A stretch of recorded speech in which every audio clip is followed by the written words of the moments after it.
Olá, muito bom dia. Muito obrigado mais uma vez pela sua companhia. Está começando mais um programa Agronegócio e eu desejo a você um dia muito abençoado e com muita saúde. E no programa de hoje nós vamos falar do mercado da carne de frango. Você vai acompanhar que a comercialização da soja passa um pouco de 80%. Vamos comentar também da comercialização das safras 22, 23 de soja e de milho aqui no Brasil. E você vai ver que a China está exigindo uma mudança no padrão da soja exportada pelo Brasil. Vamos mostrar que o mercado do boi magro para reposição continua muito lento. E eu vou conversar com Ronat Macuco, analista da Pátria Agronegócios, e vamos falar do abate de fêmeas e dos preços da arroba do boi gordo. O programa Agronegócio já está no ar.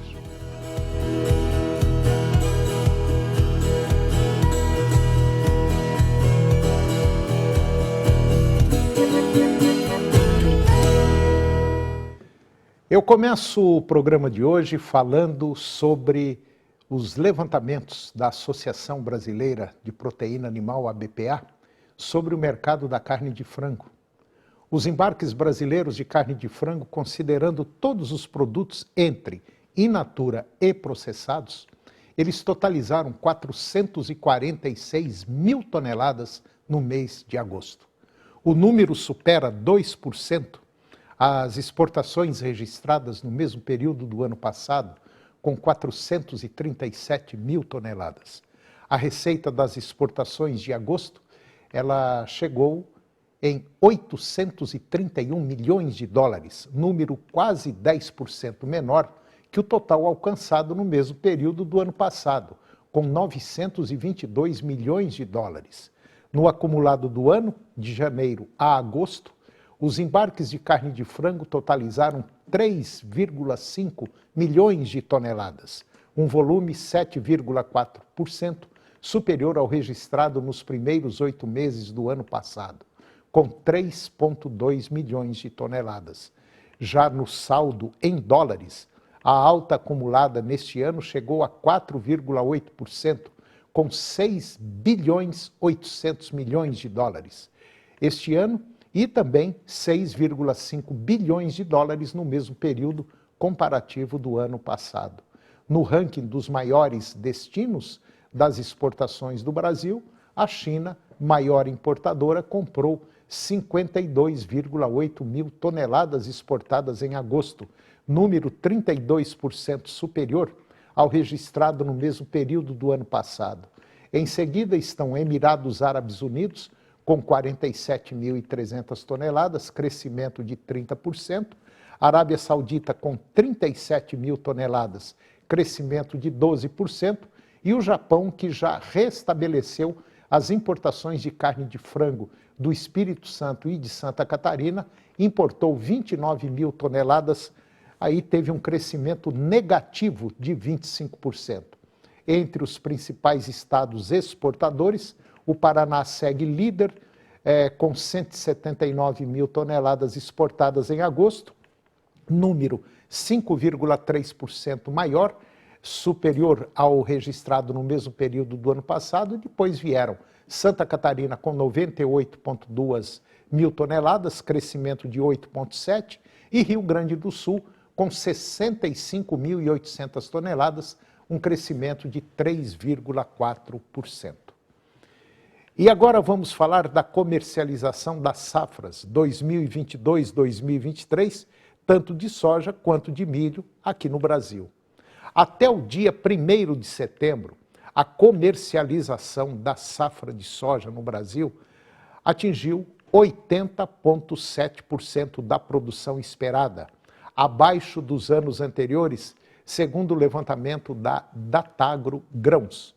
Houve um aumento mensal de 6,8 pontos percentuais, refletindo os preços melhores e também necessidades financeiras, mas ainda abaixo da média plurianual devido a preços em declínio, altos custos de produção, incertezas climáticas devido ao Laninha e incertezas políticas e econômicas com o novo governo, com a estimativa de produção mantida em 157 milhões de toneladas, os produtores brasileiros venderam até a data analisada 126,7 milhões de toneladas de soja, comparativamente ao mesmo período do ano passado.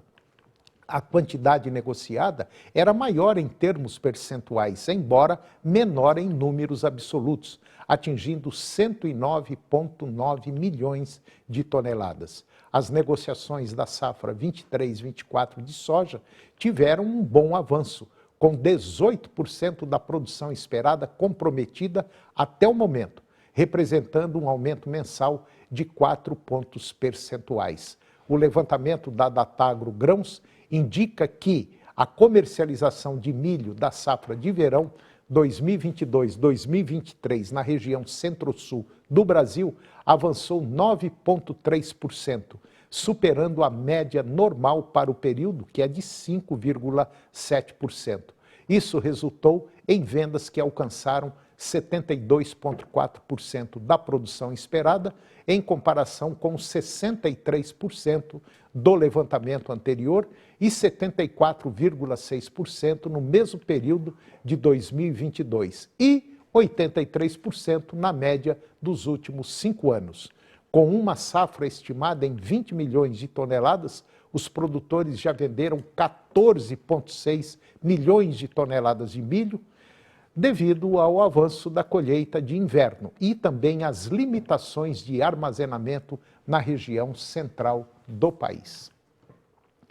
E agora eu vou comentar de uma mudança de padrão exigida pela China em relação à soja exportada pelo nosso país. Maior importador de soja brasileira, a China está mudando seu padrão de classificação de grãos de soja a partir de 1º de dezembro agora deste ano. Isto significa que o país asiático deverá exigir apenas soja com umidade máxima de 13%, enquanto o Brasil adota o limite de 14%. Segundo informações da Lock Solution, se este percentual de umidade for uma exigência, não referência, a mudança poderá trazer consequências importantes para o Brasil, que é o maior fornecedor de soja para a China. Especialistas em armazenagens opinam que este é um assunto delicado que requer uma análise cuidadosa. Existem 2 aspectos principais que merecem atenção com o novo padrão de umidade chinês: a conservação do grão através da armazenagem e a operacionalização dessa medida que, para a ASCLAV, que é a Associação Brasileira das Empresas e Entidade de Classificação de Produtos Vegetais e Laboratórios de Alimentos, em termos técnicos, a redução do teor de umidade para 13% pode ser vantajosa do ponto de vista da conservação dos grãos. A ciência já demonstrou que a umidade controlada contribui para a preservação dos estoques, minimizando os problemas relacionados à restrição dos grãos durante o armazenamento.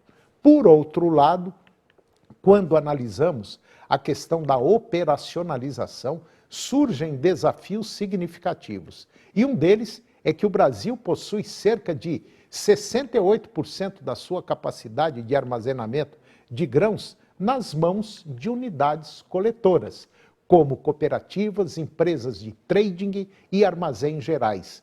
A redução do limite de umidade para 13% na China pode ser benéfica do ponto de vista de conservação dos grãos, mas apresenta desafios significativos na operacionalização que podem resultar em perdas para os produtores brasileiros. Essa medida destaca a necessidade de abordar os problemas pós-colheita no Brasil, incluindo a capacidade limitada de armazenamento nas fazendas, que é inferior a 30%. E agora você vai ver que o mercado do boi magro, animal de reposição, continua lento. O ritmo de negociação envolvendo o boi magro está especialmente lento nas últimas semanas em praticamente todas as regiões acompanhadas pelo CPEA. Muitos agentes consultados, inclusive, indicam não ter nem mesmo o valor de referência para essa categoria de animais. Segundo pesquisadores do CPEA, ainda que as exportações venham demandando um volume significativo de animais para engorda, parte dos frigoríficos e de confinadores aposta na parceria com produtores, buscando adquirir animais ainda quando bezerros, o que acaba reduzindo a demanda por bois próximos da terminação.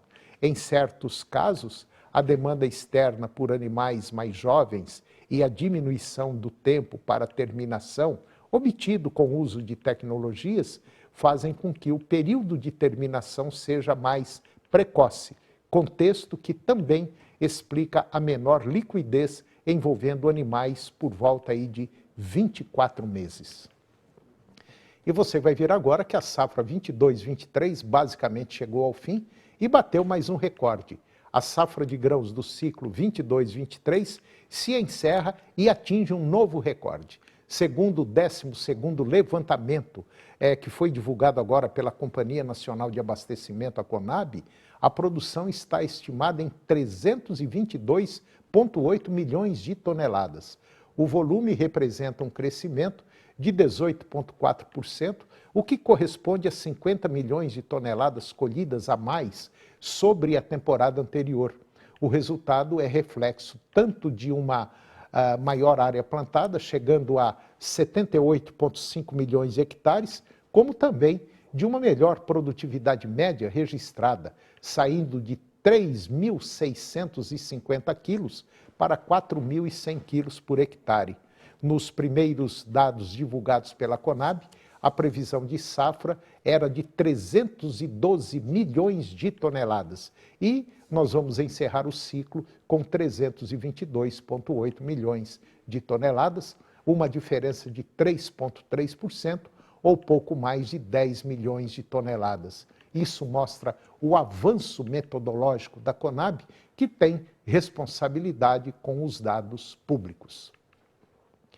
E depois do intervalo, nós vamos comentar da China, que solicitou novas alterações na soja brasileira, e eu vou conversar com Ronald Macuco, analista da Pátria Agronegócios, e vamos falar do mercado da carne bovina com o abate de fêmeas, que está interferindo no mercado do boi gordo. Nós voltamos já, é um minutinho só.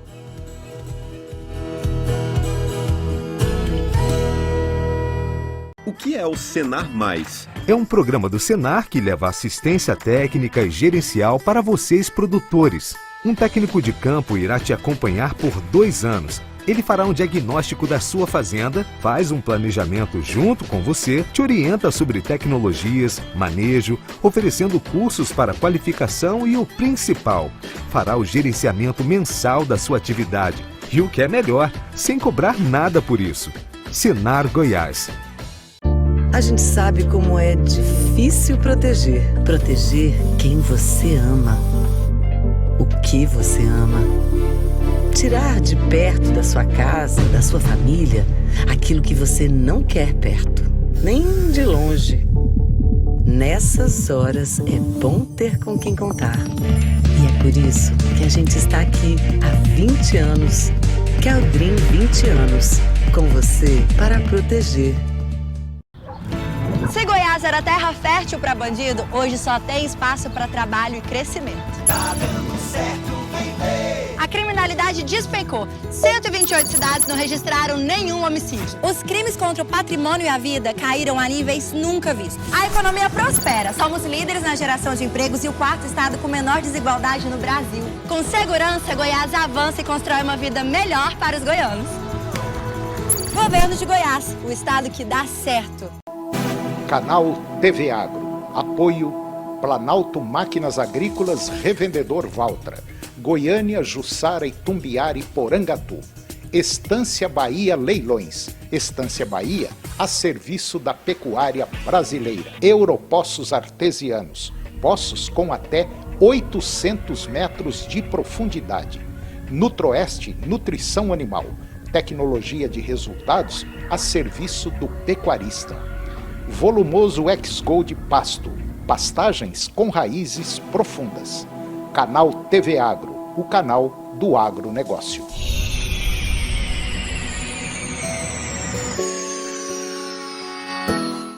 Você foi chamado por Deus. Lhe foi concedido força para libertar o seu povo.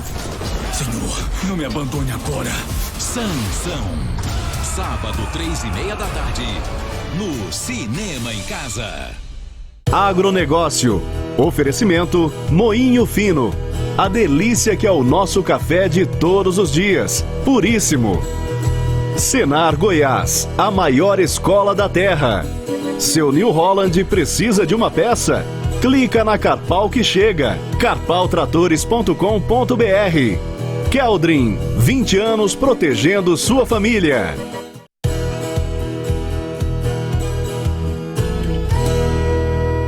Nós estamos de volta e agora vamos falar do consumo de carne suína.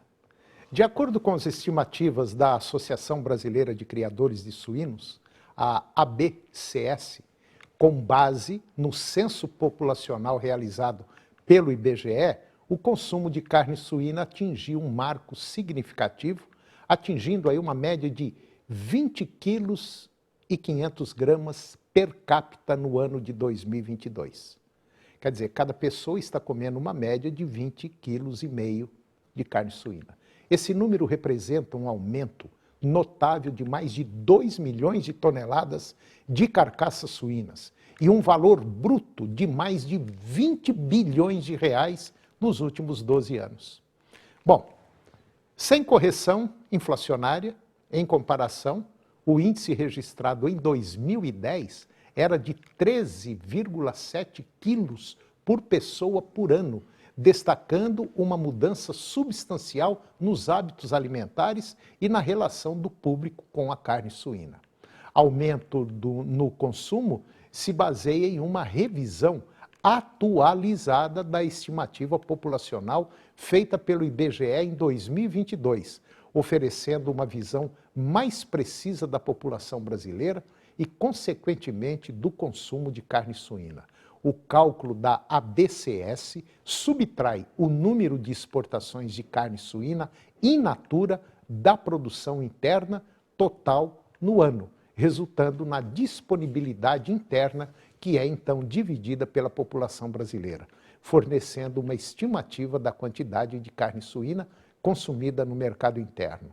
A carne suína tem se destacado em comparação com outras proteínas nos últimos anos. A carne suína, que representava cerca de 18% do consumo total de proteína animal no Brasil em 2010, agora ultrapassou a marca de 22% em 2022. E esse crescimento destaca não apenas o custo-benefício, mas também a versatilidade da carne suína, que tem conquistado novos mercados e consumidores, se adaptando a diversas ocasiões, enquanto o frango teve um crescimento de 37%, a carne suína cresceu quase 50% no consumo nos últimos 12 anos, por outro lado, o consumo da carne bovina sofreu uma retração de 5,7%. E agora eu vou conversar com Ronat Macuco. O Ronat é analista da Pátria Agronegócios e nós vamos falar do mercado da carne bovina, como que o abate de fêmeas está interferindo no mercado do boi. Ronat Macuco, muito bom dia, muito obrigado pela sua presença. É um prazer tê-lo aqui no nosso programa para falar de um tema que ainda está preocupando o mercado produtivo da carne. Tudo bem? Bom dia, Antônio. Bom dia a todos que nos assistem. E falar desse dado, Antônio, de abate de fêmea, ele reflete diretamente no preço da arroba do boi, né, Antônio? A gente vê que a arroba do boi está muito barata em solo brasileiro, e não só em solo brasileiro, mas quando se olha a nossa arroba no mundo, a arroba brasileira é a mais barata do mundo hoje, Antônio. Pois é. E muito influenciado pelo abate de fêmea. E por que se abate fêmea, Antônio? Eu vou fazer essa pergunta, você que é pecuarista, você vai me responder. Muito simples, por que abate fêmea, Antônio? Nós temos muita fêmea no mercado e agora, como se fala, é o tal do ciclo da pecuária, essas fêmeas têm que serem substituídas. Exato, se abate fêmea porque a margem da cria está muito desestimuladora, né, Antônio? Um bezerro, aquele bezerro que a gente vendia por 2.600, 2.800, em alguns casos até R$3.000, um bezerro é de 230 quilos, 200 quilos, depende da região, um pouco mais leve, depois da região um pouco mais pesado. Esse mesmo bezerro hoje, Antônio, você vai em alguns leilões e você compra ele por R$1.500, Antônio. Até um pouco mais barato nas regiões norte do país, que seria Rondônia, norte do Mato Grosso, Pará. Então, o que está fazendo esse abate de fêmea hoje, Antônio? Chegar no ano de 2023, Antônio, nós estamos com 44% dos animais que estão indo para a linha de abate sendo proveniente, Antônio, de fêmeas.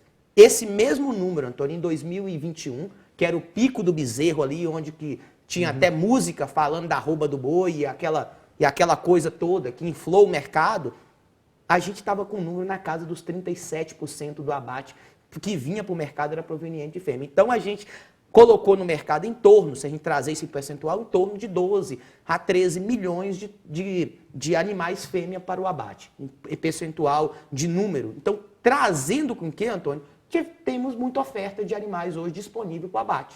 Faz com que o boi não suba.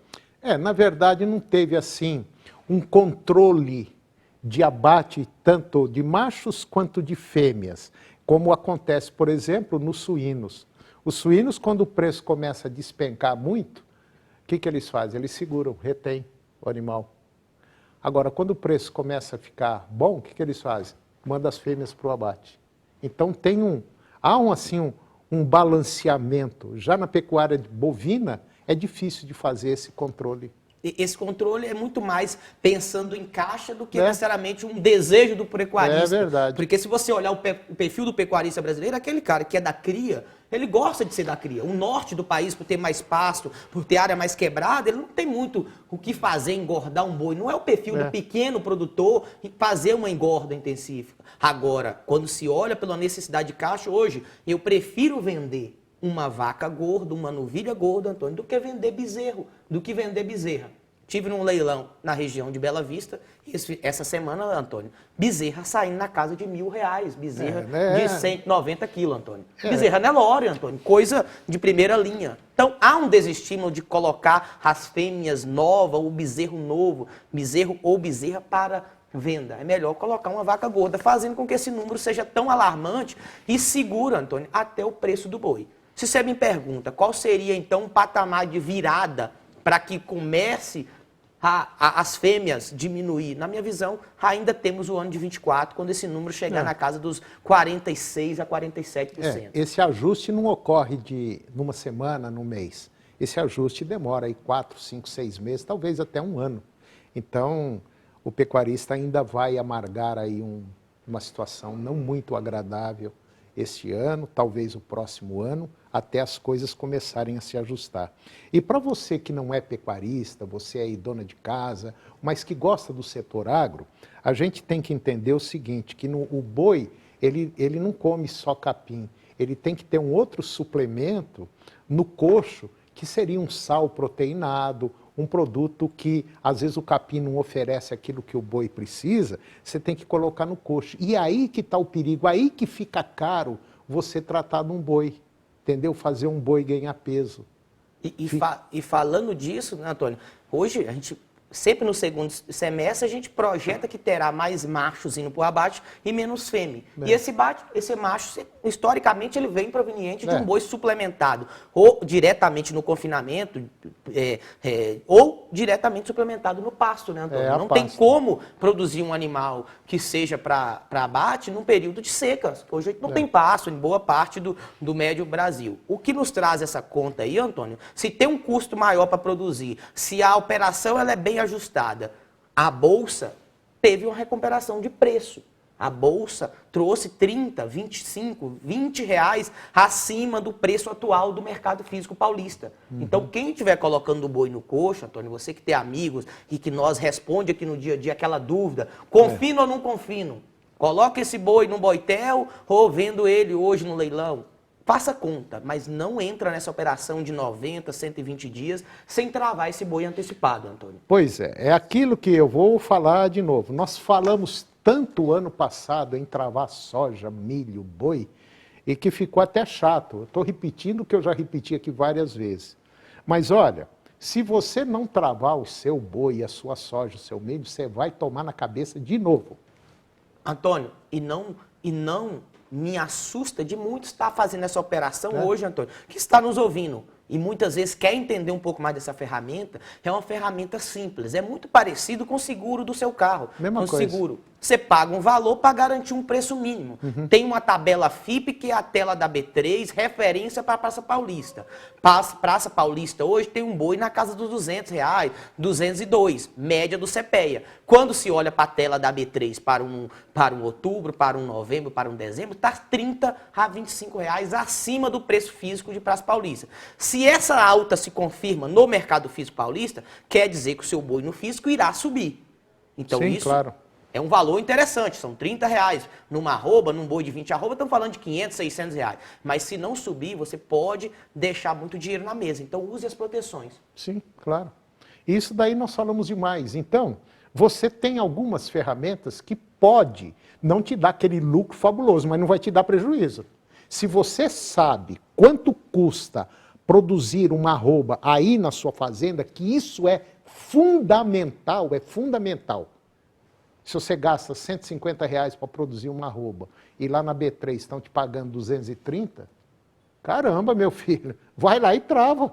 E aí, não tem outra saída. E lembrando que isso muitas vezes, Antônio, a gente fala para aquele produtor que se acha pequeno, que está fazendo um giro de 80, 70 animais, 50, isso funciona para você também, né, Antônio? Claro, para todo mundo. Exato. A tabela FIP, ela serve tanto para caminhonete como também para um Gol. Claro que a proporção de seguro é proporcional àquilo que você está querendo proteger, que no final é a arroba do seu boi produzida. Então, nós trazemos esse direcional, o mercado mostrou uma reação na bolsa, mercado físico bem lento, as escalas de abate deu uma encostada, isso é perceptível. Há um movimento também, Antônio, de alguns sindicatos, junto com alguns movimentos para segurar um boi um pouco mais. É verdade. Mas isso ainda não está causando um efeito direto e isso me preocupa. Se encurta as escalas de abate, se segura esse boi hoje, esse boi virá lá na frente e virá dentro do outubro, dentro do novembro. Então, bastante atenção, porque o setembro nos mostra preço bem melhor do que a gente tinha há 10 dias atrás. Como diz a propaganda, não vai ser aquela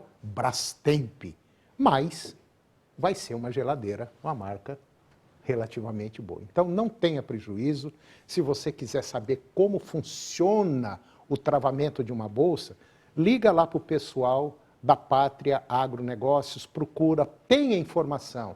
629-9574-9280, liga lá, bate um papo com o Ronald, com outras pessoas, que eles vão te dar todos os caminhos e falar, olha, se você travar hoje, vai estar tanto. Agora, no físico, no dia a dia, eu não sei como é que vai estar valendo a arroba do boi. Certo, Ronald? Certo. Muito obrigado a todos, Antônio. Nos colocamos à disposição. Tenha uma excelente semana, meu amigo. Falou, meu irmão. Obrigado. E o programa de hoje chegou ao fim. E eu termino o nosso programa com a seguinte frase. Aquele que vê o mundo aos 50 anos, da mesma forma que via aos 20, desperdiçou 30 anos da sua vida. Um grande abraço, muito obrigado pela sua companhia, que Deus nos abençoe e até o próximo programa. TV Serra Dourada SBT Goiânia. As notícias do esporte goiano e nacional do jeito que você gosta. Serra Dourada Esportes. Daqui a pouco, às 11h30. A seguir, Primeiro Impacto Continuação.